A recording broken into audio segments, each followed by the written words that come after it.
So we are finding the magnetic field of a current carrying solenoid of infinite length. और magnetic field find करने के लिए जो हम एप्लीकेशन यूज करेंगे वहां पर कौन सा है, एसीएल। यानी एसीएल को यूज करके हम किसी भी करंट कैरिंग सोलेनॉइड जो इनफाइनाइट लेंथ का है उसका मैग्नेटिक फील्ड फाइंड करेंगे।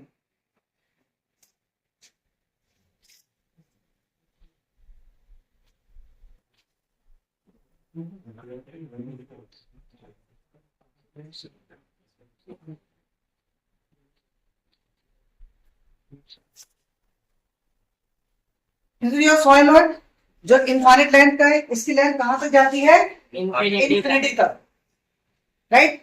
ये मैंने नंबर ऑफ टर्न्स इसके अंदर शो करी है।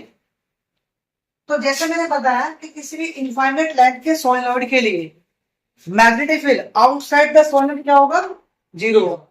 सो there is only magnetic field inside the solenoid. और वो कैसा होता है, यूनिफॉर्म। यानी सोलेनॉइड के अंदर जो पैरेलल लाइंस है वो इंडिकेट करती है यूनिफॉर्म मैग्नेटिक फील्ड, राइट। अब हम क्या करते हैं, जब हम एसीएल अप्लाई करते हैं तो एसीएल अप्लाई करने के लिए हमें कोई ना कोई एसीएल लूप चाहिए, एक एम्पेरियन लूप चाहिए। तो मैंने क्या किया,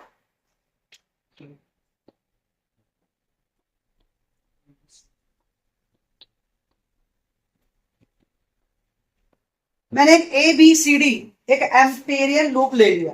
यानी एबीसीडी क्या है, करंट कैरिंग रेक्टेंगल लूप है। और ये मैंने इस तरह लेट किया है कि इसका कुछ पोर्शन तो सोलेनॉइड के अंदर है, कुछ पोर्शन सोलेनॉइड के बाहर, राइट। तो जब हम इस तरह के लूप को लेते हैं तो ये जो मैग्नेटिक फील्ड है, जो ये लाइंस ऑफ फोर्स है, ये इस एम्पियर लूप को क्रॉस कर रही है। या हम ये कहें कि ये जो हमारा एम्पियर लूप आपने लेट किया है, ये क्या करेगा, ये जो करंट कैरिंग टर्न्स है इनको थ्रेड करता हुआ निकलेगा। तो अगर हम इस लूप के लिए एसीएल अप्लाई करें, ऐसे भी हम फाइंड कर रहे हैं line integral of magnetic field. इस पूरे लूप के लूप हमारे पास कौन सा है, एबीसीडी हमारे पास एक करंट कैरिंग लूप है। तो line integral of magnetic field पूरे लूप के लिए होगा, इसके अंदर कितने लेंथ एलिमेंट। तो जो मेरे पास एबीसीडी एक करंट कैरिंग रेक्टेंगल लूप है, उसके अंदर वी हैव 4 लाइंस, क्योंकि वो 4 लाइन से बना है। तो लाइन इंटीग्रल क्या होगा, इन 4 लाइंस का सम होगा। तो टोटल इंटीग्रल हो जाएगा line integral of side AB का whole integration plus line integral of length BC plus line integral of length CD and plus line integral of length D। यानी जो करंट कैरिंग रेक्टेंगल लूप को जो हमारे 4 element बना रहे, 4 length element बना रहे थे, उन सबका मैंने लाइन इंटीग्रल लिया। That will be the total line integral of the rectangular loop. चलिए अब आप देखो BC और DE, BC और DE दोनों के लिए लेंथ और मैग्नेटिक फील्ड के बीच का एंगल क्या आ रहा है, 90। तो ये आपकी लेंथ हो गई और ये आपका मैग्नेटिक फील्ड हो गया। तो एंगल क्या बना, 90 का। सिमिलरली जो बी से हमारे पास लाइन तो ये मैग्नेटिक फील्ड है, दोनों बीच का एंगल क्या हो गया, 90 हो गया। सो थीटा फॉर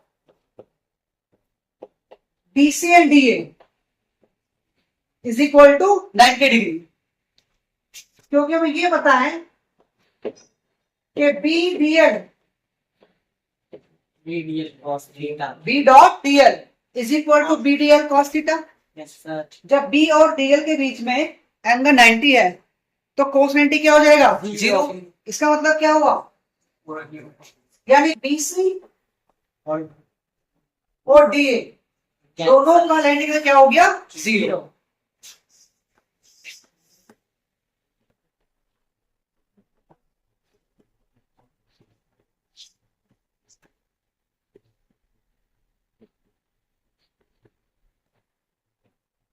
तो दो लेंथ एलिमेंट हमारे जीरो हो गए, दो लेंथ एलिमेंट की वजह से हमारा लाइन इंटीग्रल क्या हो गया, जीरो हो गया। अब आप देखो सीडी को, सीडी जो लेंथ एलिमेंट है आपका वो सोलेनोइड के बाहर है, और इनफाइनाइट लेंथ के सोलेनोइड के लिए outside the solenoid magnetic field क्या होता है, जीरो। जब मैग्नेटिक फील्ड ही नहीं है तो उसका डीएल के साथ मल्टीपल क्या हो जाएगा, जीरो। इसका मतलब क्या हुआ, the line integral of CD is also equal to zero. यानी चार लाइन इंटीग्रल में से तीन तो आपके जीरो हो गए। So total line integral of rectangular loop is equal to the line integral of the loop या लाइन एलिमेंट ए बी। सिर्फ आपका ए बी की वजह से, क्योंकि ए बी जो लाइन एलिमेंट है उसका मैग्नेटिक फील्ड के साथ एंगल कितना है, जीरो। जीरो और जीरो क्या होता है, वन। तो ये आपका हो गया बी, और डी का कंडीशन क्या हो गया, एल। तो बी इंटू एल, एल क्या है, लेंथ। किसकी लेंथ, लेंथ इस एम्पियर लूप की जो लेट किया है। अब हम लेट करें कि देयर are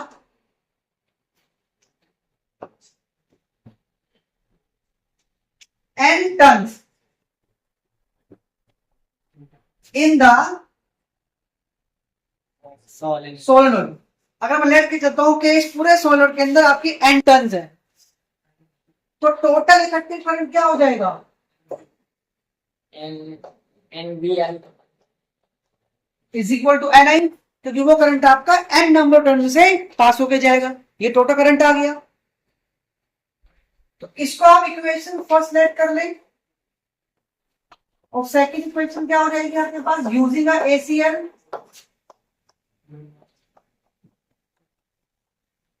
B dot DL equal to या line integral of magnetic field equal to mu not NI। I होता है टोटल करंट, और आपका टोटल करंट कितना हो गया, NI। यहां तक क्लियर है।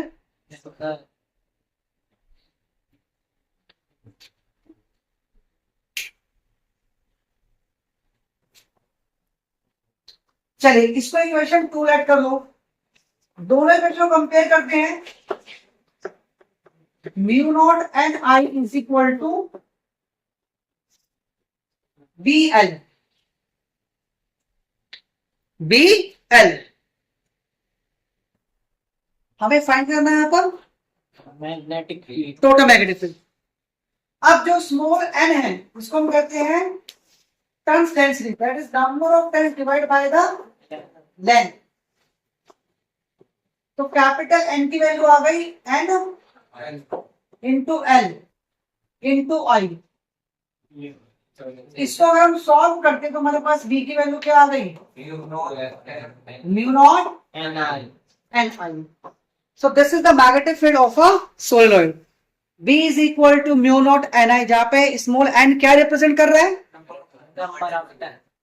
Number of turns per unit length.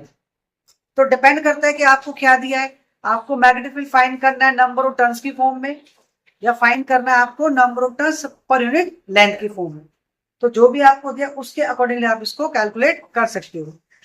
So this is the magnetic field of a solid. Clear है।